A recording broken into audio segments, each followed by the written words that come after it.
Hey, here we go. Welcome to Classroom to Corporate Connections. I'm excited to share my journey from the classroom to corporate and build connections to help you succeed. My name is Sarah. My pronouns are she and her, and I'm a white woman with short blonde hair, up again today, blue eyes, and I've got blue glasses on. This is season 1. Episode 6. I'm so excited. And it's called Be the Star of the Show. Now, if you're tuning in through YouTube and watching the podcast, I just want to share, you'll see me shift over to my screen over here and come back to the camera. And that's because I'm trying something new that you probably see on the screen today. And that's sharing a slide deck with you to help me tell my story tonight. And hopefully you find it intriguing, and I think it's going to help me stay on point as well. Now, I promised you that we would dive further into the STAR method, and that's what we're going to do tonight when we think about moving from the classroom to corporate, or we think about transitioning really any career, or not even transitioning, but just going through interviews again, right? I was laid off at Amazon in January, and I had to go back to the interview world. And even though at that point I had already transitioned out of the classroom, this technique that I'm going to share with you was really, really helpful for me. Now, I will also say, if you want like a quick tidbit, Google preparing for an Amazon interview, or not Google, but like search it up on YouTube. It is a wild and crazy experience. And if you can make it through an Amazon interview rounds, I'm pretty sure you can make it through anything. But I say all of that because a lot of the prep that I'm going to share with you, I did for Amazon, and then I altered it slightly and had news stories to tell in my upcoming interviews because of the work I had done at Amazon. So I was able to kind of interlace that new corporate experience into my next round of interviews as I was looking for another job, right? So kind of set the stage with that. Let's first talk about what STAR means, okay? You may have heard of STAR, CAR, SOAR. There's all different acronyms. I personally like STAR. It helps me. It sticks in my brain. We're talking about the situation, the task, the action, and the result. And a few tidbits before we dive into some examples are you really want to make sure you have data. You have numbers. You have information to back up what you're saying. Keep in mind that data doesn't always have to be the numbers. I know when I was first going through all of this, I was looking for numbers, and I'm like, some of my data is not quantitative, it's qualitative. It's things that I observed, and I was able to then make an inference based on where someone was and where they are now, such as like emotional intelligence, right? You can't totally put a number on something like that, but you can provide qualitative data. What I will say to kind of go along with that is you don't want your interview stories to just contain one kind of data. You want them to have qualitative data and some to have quantitative data. And some of them, guess what? Real life, true story, they're not going to have data. They're just going to maybe be a feel good. And that's okay as long as all of your interview questions aren't answered by what I like to say, those feel good answers. Okay, so that's my preface on data. So the results part. Thinking about setting up your story. You might be like, but Sarah, how do you know what the interviewer is going to ask you? Well, one, do your research, right? Do the research on the industry. Do your research on the company. If you find out your interviewer's name, do the research on your interviewer. Find out if you can find any common connections between your past and their past. Maybe they were formerly in education too. And so they can relate to you. They can empathize with you, right? You can create that human connection right away. Once you've researched the industry, the interviewer, the company, the role, you have a better idea. When you walk into an interview, everyone says, it's great to have you here. Tell me a little bit about yourself, right? You need to come up with your 3-minute elevator spiel. What's the highlight reel of you? If someone says, tell me about yourself, we're so excited to have you here, what are you going to say? That's super important because it's that first impression. But beyond that, you're almost always going to get asked, why do you want to work here? Why do you want this role? So be sure that you know how to answer that. Once you get past that, a lot of interviews will ask questions that if you have prepared these star stories that I'm going to share with you, you can finesse them to answer really a lot of different questions. And I'll explain that a little bit more in depth as I go into an example. You'll share the situation, which is really the background knowledge to bring the interviewer up to speed and understand what was being asked of you. Why were you doing this? And why do you find significance in telling the interviewer this story? The task, what was the specific ask? The action, what action did you take? I know I'm guilty of, I love to give credit where credit is due, which 100% is what you should do. Don't try to take ownership for something that you didn't do. But it's really important to recognize when you're using the words I versus we. If an interviewer hears you say we the whole time, they're going to think, well, this person has no initiative. They have no leadership skills. They aren't capable of doing it themselves. They always need a group. Well, that's not really the vibe you want to get across, right? But if they also hear I all the time, they might think, this person's overselling themselves, or this person doesn't collaborate well with others. And so that's why I say it's really important to be genuine. If your team worked on something together, you can start the story by saying, we were tasked with doing this, and I did this. So you're sharing exactly what it is that you did. And then, of course, R-results. That's the really good thing. But you might also be asking or thinking to yourself, like, what if the results weren't positive? Guess what? That's a great opportunity to share with the interviewer. How did you overcome them? How did you show that you are resilient and you came through to the other side? You didn't give up. You didn't call it quits. You persevered. You fixed something. You took in feedback and you made it better, right? How did you adapt? How did you change? How did you prove your resiliency? Okay, let's go take a look.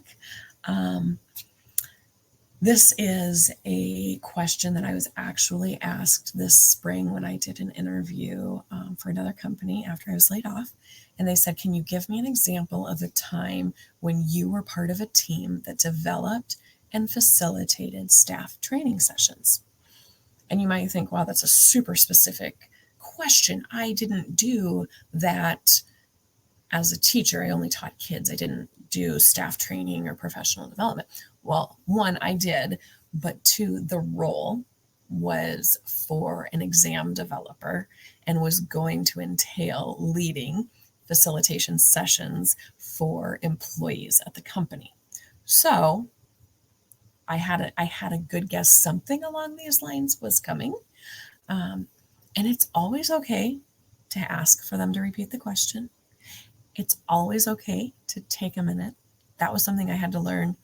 I always wanted to jump right in and show them I was prepared. But it's okay to say, okay, let me think about that for just a minute. Okay, I think I'm ready, right? And so when I was asked this question, I framed it up and I had my star story. The premise of my star story was being on the core leadership team for Eastern Carver County Schools. We were responsible for opening a new school, right? And so that's the story that I went with and something that I did there. And so I set it up with my situation, In a previous position, I was part of the core leadership team. I was responsible for laying the foundation of a successful opening of the new elementary school. Our team was tasked with developing and facilitating staff training sessions on culture and community. Okay. The training, to give you a little context, was PBIS, Positive Behavior Intervention Systems, and culture and community. That ties into the PBIS. It ties into how the staff gets along with one another. But when you take the school speak out, what are you left with? The training I was doing was on culture and community in the school setting. I didn't lie. I didn't embellish. I just made it into relatable terms. Okay. I did go on to explain that meant PBIS, which stands for, and I did that piece, but I made sure that I connected the dots for them, because something that I found is, if you've not been in education, people don't really know everything that goes on in the classroom and everything that teachers are tasked with. And so it's really important for you as the interviewee to connect those dots for them. Okay. Our goal was to streamline the school's operations, provide positive learning environment for 700 plus students and 80 plus staff members. Okay. What'd you hear there? Did you hear some numbers? Yep. It shows that I was talking to a lot of people. I was making an impact on an operations level for over 780 people, right? It's kind of a big deal. My task was to work with the core leadership team to design a framework for the culture and community staff training sessions that would be engaging, informative, effective in setting the tone for the school's culture and community. So I've identified that I worked with a team, I laid out the task, and now I'm going to say specifically what I did. As a core leadership team member, I worked collaboratively with the team to develop a framework for the culture and community training sessions. We focused on making sessions that would be relevant and informative while also helping to establish a strong school culture. We provided training materials. I created, did you hear that? We developed training materials because we did that in tandem with one another. I created presentations that could be used by the teachers in the classroom, handouts, and interactive activities that were designed to engage the staff and help them understand the importance of building a positive school culture. We, as a team, also identified key learning objectives and developed a timeline for the staff training sessions so that they were aligned with the overall goals and objectives of the school. Okay, so again, you hear a lot of things that when you think about it, you're like, that's totally what we do in those back to school workshop week session. We are planning out PBIS. How are we going to impact that with the kids? What tools can we provide the teachers so that they can go back to the classroom and prepare those students for an amazing school year? And at the end of the day, all of that does align with the school's goals and objectives. Now the results, right? That's the important part. I don't have some massive numbers. This is an example where my numbers are actually up in the who we impacted, not down in the results. So as a result of our efforts, the culture and community staff training sessions were highly successful. Staff members reported an increased understanding of commitment to building a positive school culture. And this laid the foundation for a successful opening of the elementary school with a streamlined and effective approach to operations, which is just the day-to-day ins and outs of the school day and the school year, and a positive learning environment for students. And then I kind of quickly summarize. So through my collaboration with the core leadership team, I was able to design a framework for staff training sessions that were engaging, informative, effective in setting the tone for the school's culture and community. And it contributed to the success of the school's opening and helped to establish a positive learning environment for students and staff alike.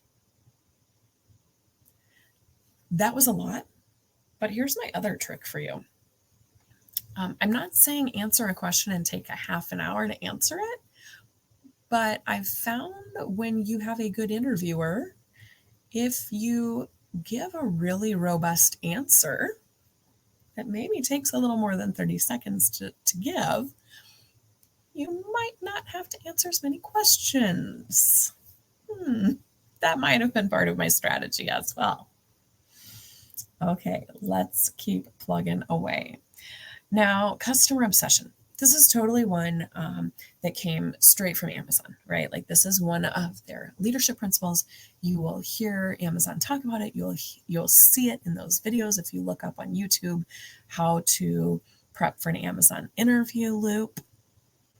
But at the core of every business is customer obsession, or it should be. So if you can speak to customer obsession in some way with some story, you're bound to have a great star story for when you have your interview. Think about it. Who are the customers when you're in the school? They're your stakeholders. They're your students, your colleagues, their families. You want to make them happy. Good leaders start with customer and work backwards. They work vigorously to earn and keep their customers' trust. That's the trust of the parents, the trust of the community members, of your boss, the principal, the administrative staff in the school district, right? You as a teacher, you likely obsess over your customers or your students, right?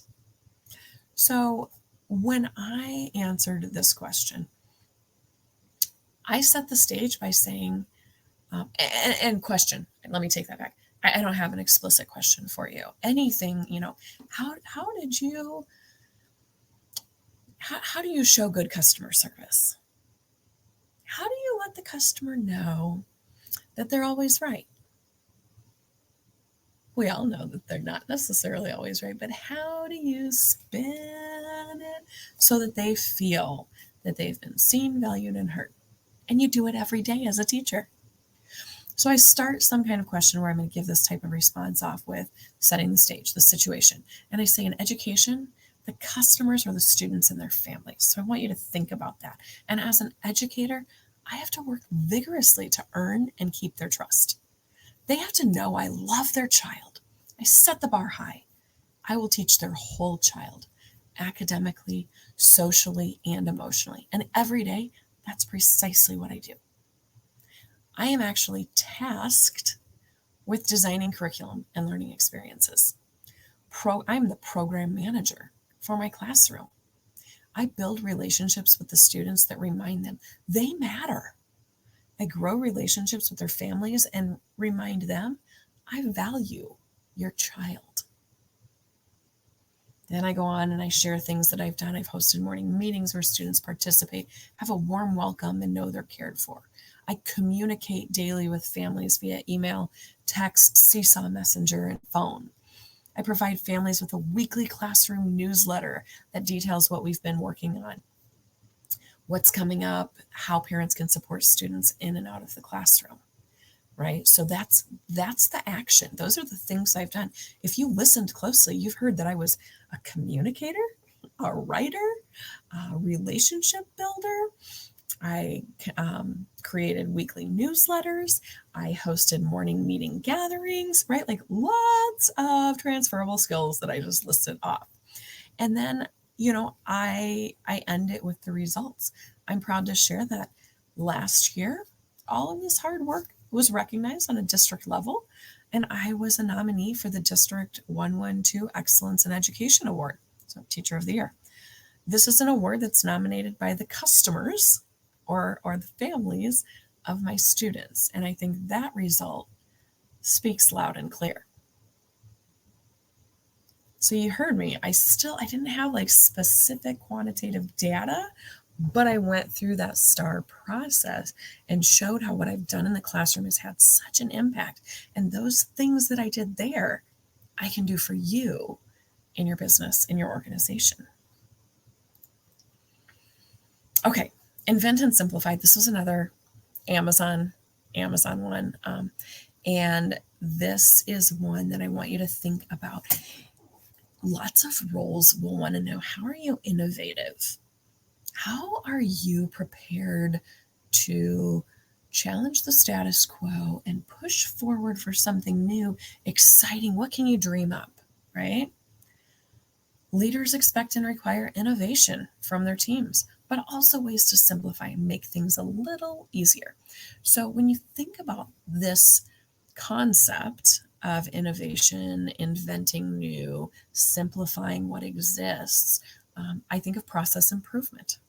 So process of improvement is you might have heard of like Lean Six Sigma. It's the act of literally getting rid of the stuff that takes up our time, that gets in the way of us doing our job efficiently. Okay. We have to do that all the time as teachers, right?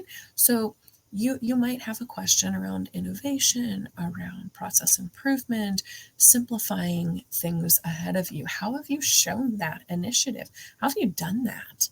And here, looking at the screen, I've kind of mapped out some of it for you. I've got the S as an educational leader. Bum, bum, bum, bum, bum. I recognize there was a need to simplify the method in which teachers can add more celebrations of diversity to the classroom on a daily basis, right? We all know that we need to make sure we're aware, we're celebrating the diversity of all the students in our classroom, in our school, but also around the world, because every type of wonderful, amazing human may not be represented in our class of 20 to 30 students. But we want to celebrate them all, because one day the kids are going to leave our classroom. They're going to meet people that are the same as them. And we want them to know that we've got to celebrate these people. We've got to celebrate everyone, right? No matter what. So T, task. I researched, actually, let me back up. I think maybe I missed this a little bit. Task. So the task was with the school district changing and growing. How was I going to use cognitive coaching, explore the thinking behind current practices within the classroom, and how they made students and colleagues feel? Like, are we represented? And so then what did I do? I researched, I compiled, I shared over 70 resources with pre-written lesson plans and activity guides for kids in grades K2 and kids in grades 3-5.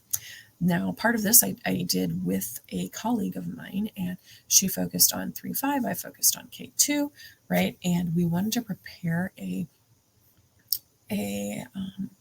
workshop session that was interactive, right? That everyone can contribute to, but that people could walk away and return to their classroom and implement something the very next day. Because who has time on their plate? Not teachers, I'll tell you that. So action, I co-facilitated this with my colleague in front of educators from 8 different schools within our district. But then I also brought it back and I facilitated this independently at my school with over 40 staff members in attendance. So when you think about it, all in all, this training was delivered to over 100 educators at the various trainings that we conducted, right?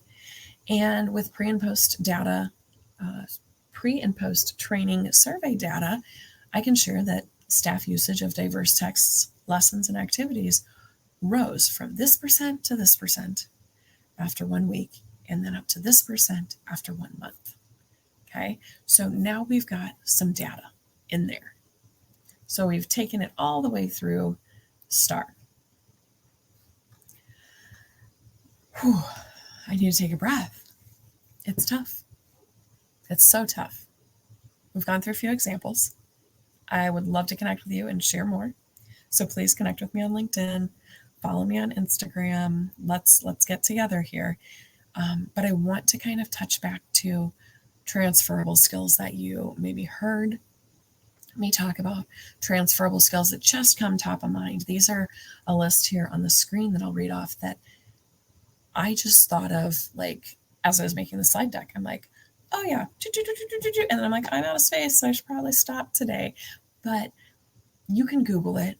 I will put a great resource down in the comments. It's the Teacher Career Coach. You can follow her on Instagram. I share her stuff often. You can follow her, I believe, on LinkedIn. Phenomenal person, phenomenal human, offers great stuff, especially what I'm going to share. She has a converting, like you did this in the classroom. Here's what you should put on your resume for corporate. Okay, so some of that lingo, language, how does that cross over? But when I think of transferable skills that you, me, we all have, instantly I think of time management, managerial experience. You manage a lot of little humans. Curriculum development, facilitation, training, strategy, training needs analysis. So I conducted at my former job a needs analysis survey. So needs analysis, I guess there's the word. I'm trying to add more to it, to see what learning development needs we had in the organization. Well, guess what? As a teacher, you conduct needs analysis almost daily, if not hourly, in the classroom. Collaboration, adaptability, emotional intelligence, communication, project management, public speaking, conflict resolution, change management, because Lord knows things are changing every day in education, and creativity. Right? Have you ever been a teacher that's not creative? I don't think I have. I'm going to take a second here to make a little shameless plug. You see a couple, if you're watching on YouTube, you see a couple of pictures where I'm happy. I'm a lot happier now. I made the jump. I still have, don't get me wrong, I still have days where I'm overwhelmed. I still have days where I'm like, oh my gosh, how am I going to get this all done? So much work to do. But overall, I'm so much happier. I've got a work-life harmony. I work with amazing people. I get to show up every day to work as myself. I get to be myself. I'm seen, I'm valued, I'm heard. I'm celebrated. It's awesome. I love it. Can't say enough for it. I also am fortunate that when I worked at Amazon, I had an amazing team. And so I loved it. Now where I'm working, I have an amazing team and I love it, right? That helps immensely. But I'm going to tell you 3 things I want you to do. I want you to talk to a trusted friend, colleague, or therapist. This stuff you're doing, it's tough cookies. Always has been, but it's a bit more lately, right? We all know that. Number 2, spruce up your LinkedIn. We can talk about that in another podcast episode. Browse other people's LinkedIn. Connect with me on LinkedIn. Okay, let's chat. Let's see how I can help you. And number 3, keep your eyes, ears, and heart open to potential change. You might not know that something's coming your way until it lands in your lap. So just keep your eyes open, keep your ears open, keep your heart open. Okay? And if I can support you in any way, please, please, please reach out. I just want to say thank you. I'm so happy that you come to listen to me and I get to share these things. It's like my own little therapy session. I love it. So until next time, take care. And remember, Deborah Messing says, do what makes you happy. And when it doesn't make you happy anymore, make a change without fear. I'll see you all real soon.